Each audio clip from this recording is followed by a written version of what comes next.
Well, I was doing some reading this week, and I came across a character from American history that I'd never come across before. Her name is Harriet Tubman. Anybody ever heard of Harriet Tubman? Oh, some of you had a good education, some of us didn't. That's obvious. Or maybe it's that some of you stayed awake in class and some of us didn't. But I'd never come across this particular woman before, and I found her story fascinating. She was born as a slave in the pre-Civil War era of American history.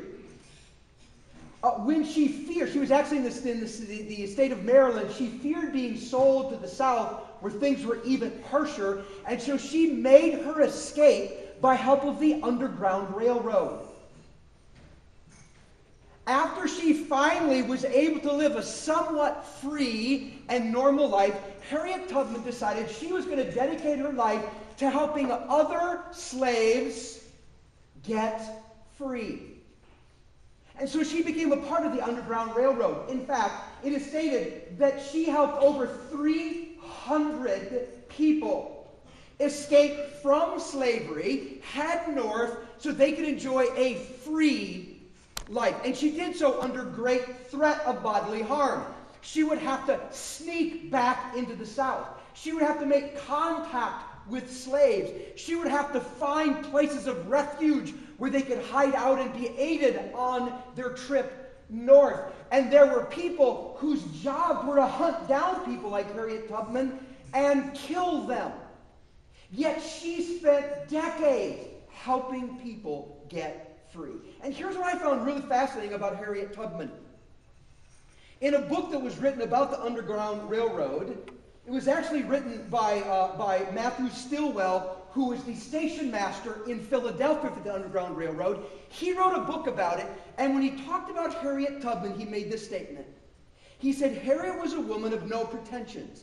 Indeed, a more ordinary specimen of humanity could hardly be found among the most unfortunate-looking farmhands of the South.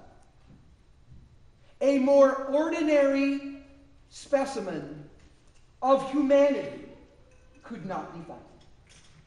And yet we read her story and we go, there's nothing ordinary about this woman. She's extraordinary in what she did with her life, right? When you agree, that's extraordinary. And yet, do you know why we label her as extraordinary? It's because we discovered her. We found out about her. See, I believe that our planet is literally littered with ordinary-looking people like Harriet Tubman, who are actually doing extraordinary things with their lives. It's just that you can't see it with a casual glance. You don't recognize it until you dig under the surface, and we begin to recognize that their lives might look small, but they cast a big shadow. These people are having a profound impact for righteousness on the lives of people in their world, in their family, in their workplace, in their community, and in other places around the globe. Our world is littered with people like that. And you know what? God wants you to be one of those people. God wants me to be one of those people. Most of us here are pretty ordinary looking, wouldn't you say? I mean, we're just kind of ordinary Joes and ordinary Janes. And yet God wants us ordinary kind of people to live a truly extraordinary kind of life. He wants us, even though we may appear small, to cast a big shadow so that our lives have a deep and everlasting impact on those that are in our world. God wants that for us all. In fact, Jesus said this. He said, I have come that you might have life and that you might have it to the full. I have come, Jesus said, so that you might have life that is really life. I have come that you might have the kind of life that as a human being you actually crave to have. And a full life, an abundant life, a substantial life is always a life that has a deep and righteous impact on a wide number of people. Always. In fact, when we think of of an extraordinary life. You know who should come to our minds? George Bailey. That's what we should think of. Remember George Bailey from It's a Wonderful Life? The guy who thought, I was never able to go here and go there and do this and go that, and I'm mired in this small town. And remember, he was like, it's better off I was never born. But then he got the opportunity to look at his life from a different perspective, and he began to realize that his life had a powerful impact on so many others that it actually changed the world. That kind of life is the kind of life Jesus came so that you and I could have. Ordinary looking people living extraordinary lives. How is it that happens? I mean, is it just a matter of luck? Do some of us just luck out and other of us don't? Or maybe it's just God's choice. I want you to live an extraordinary life, and you, but not you, and you, and you. I'm sorry, your life's going to suck. Is that how that works? I mean, it's beyond our control. It's just random chance or somehow God's sovereign choice, and we're stuck with whatever lot there is in life, and the answer is exactly what your gut is telling you right now. No, it can't be that. And it's not. Now, here's what's fascinating. People who live extraordinary lives do so most commonly because they are engaged in a predictable process that inevitably leads to extraordinary living. Now, this predictable process has many unpredictable twists and turns to it, but it's a process that nonetheless can be understood and that any one of us could embrace. And if we do, watch out on the path to extraordinariness.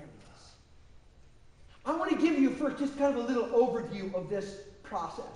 The first step in this process is believe. That is, we must develop the conviction that our lives are intended to be extraordinary. The second step in the process is discover.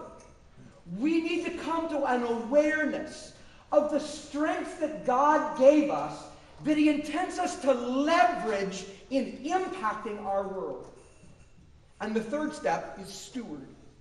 We need to wisely manage, to both develop and use the strengths God gave us.